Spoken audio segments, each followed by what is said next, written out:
Mon frère a toujours été obsédé par les lumières. Je pense qu'il a été un papillon de nuit dans une vie antérieure. Il redécore actuellement son salon avec des lumières LED autour de la corniche et veut installer une simèse.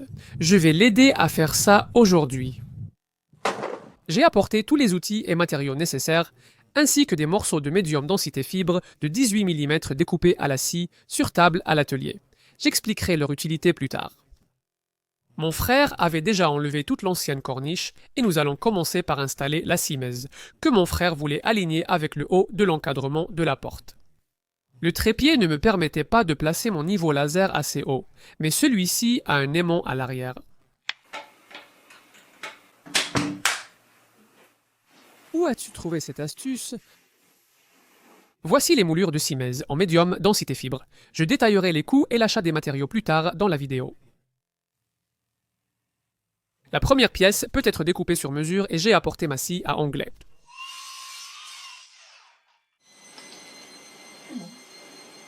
J'utilise une colle à prise rapide et j'aime la presser, la retirer, puis la remettre, car l'air semble activer la colle. Ensuite, je règle le niveau laser sur le bas de la simèse, car c'est plus visible pour aligner les autres pièces. Je place alors la pièce suivante, trace la forme de la moulure sur l'extrémité et la découpe avec la scie à chantourner.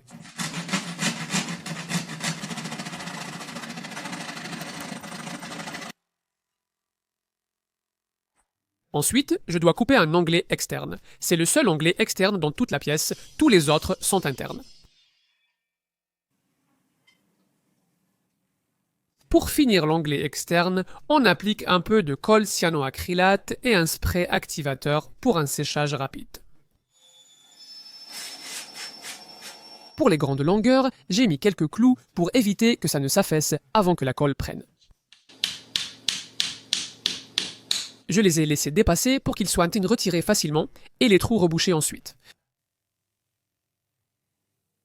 Le seul autre obstacle auquel nous avons dû nous adapter, ce sont ces deux tuyaux de chauffage que nous avions décrochés du mur, donc je marque leur emplacement. Une lime ronde aurait été idéale pour ce travail, mais nous n'en avions pas, alors j'ai fini par grignoter la pièce avec la scie sauteuse, ce qui a laissé une finition grossière. Mais une fois pensé et peint, ce sera parfait. Je vais ajouter un retour en onglet pour finir l'extrémité de la rampe.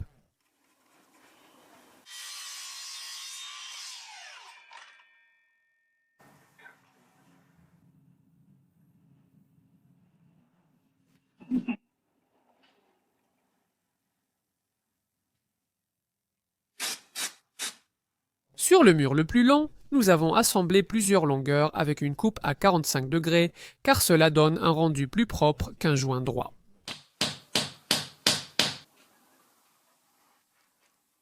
Le travail a été rapide. Après une pause déjeuner, nous avons réfléchi à l'éclairage et à la corniche.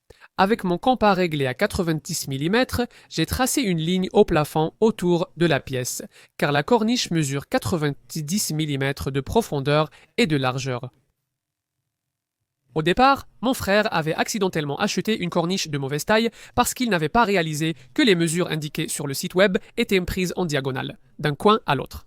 Nous avons donc dû retourner la corniche indiquée comme 100 mm et prendre la plus grande, 127 mm, à la place. Celle que nous utilisons est en polystyrène, ce qui la rend très légère et donc plus facile à coller en place. Une fois que toutes les lignes directrices de 90 mm ont été tracées, je peux commencer à utiliser les bandes de médium densité fibre de 18 mm. Je vais les coller au plafond pour que le bord avant du médium densité fibre atteigne la ligne des 90 mm. J'ai utilisé quelques clous de finition de calibre 18 juste pour aider à les maintenir en place jusqu'à ce que la colle prenne. Ce médium densité fibre servira à deux choses. D'abord, il permettra de fixer ces éléments.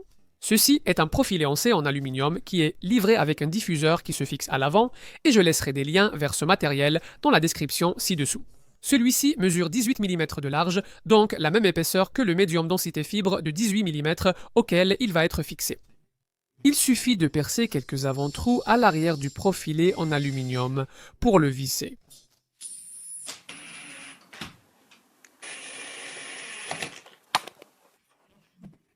Et une fois les profilés installés, mon frère a commencé à ajouter l'éclairage LED qui a un dos autocollant. Alors, comment s'appellent ces LED? Chipboard qu'ont-elles de particulier? Elles sont jolies, elles sont jolies. Il n'y a pas de point. Donc c'est un peu comme une lumière homogène. Ouais. J'utilise un mastic de décorateur pour combler les espaces entre le rail en aluminium et le plafond afin d'harmoniser l'ensemble.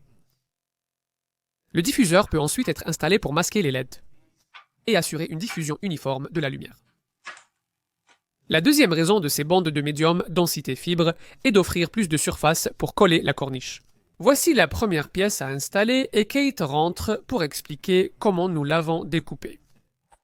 Découper une corniche est plus difficile qu'il n'y paraît. Nous avons commis des erreurs, découpant parfois des angles externes au lieu des internes, par exemple. Nous avons utilisé la scie à onglet pour couper la corniche, et la première chose que j'ai faite a été de marquer 90 mm à la fois sur le guide et sur la table de la scie. Donc, si on imagine que ce morceau de carton courbé est une pièce de corniche, cela me permet d'aligner la corniche avec ses repères avant de faire une coupe. Si la corniche n'est pas alignée avec ses repères et que vous inclinez la scie à 45 degrés, la coupe sera de travers et vous aurez des espaces à combler lors de la pose. Ce n'est pas vraiment un gros problème car c'est l'un de ces travaux où la perfection n'est vraiment pas nécessaire. Une fois que vous aurez rebouché ou calfeutré les espaces et tout peint, personne ne s'en rendra compte, à condition bien sûr de le faire proprement. Bref, voici la méthode que nous avons trouvée. Pour couper une coupe d'onglet interne pour cette pièce à gauche sur le schéma, vous allez devoir retourner la moulure à l'envers. D'ailleurs, toutes les découpes que nous allons faire, que ce soit pour les angles internes ou externes, se feront avec la moulure posée sur la table de la scie, de façon à ce que l'arc soit courbé vers le guide, comme vous pouvez le voir ici. Placez-la à droite de la lame, pivotez de 45 degrés vers la droite, faites la coupe et, lorsque vous la remettrez à l'endroit, ce sera parfait.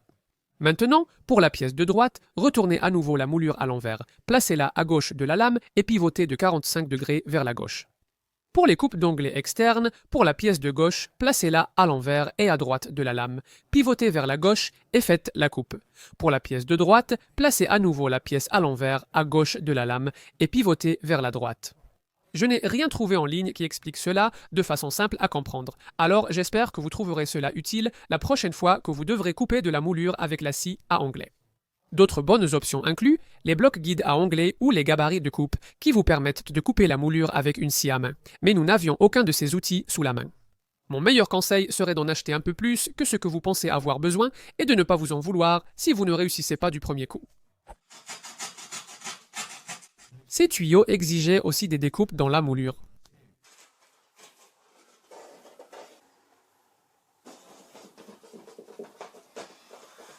Après la pose de la moulure, il a fallu ajouter plus de mastic pour combler les espaces. J'ai aussi comblé l'espace entre le rail en aluminium et la moulure, puis j'ai essuyé l'excédent avec un chiffon humide. Voilà comment j'ai laissé les choses ce soir-là, et voici le résultat après la décoration.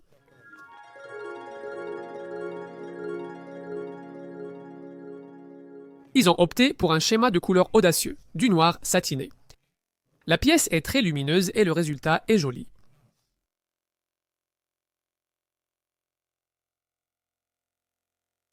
La simèse et la colle ont coûté 78 livres, la corniche, la colle et le mastic de finition environ 38 livres, et l'éclairage LED avec la goulotte en aluminium 137 livres. Donc au total, environ 253 livres, ce qui fait 307 $ américains.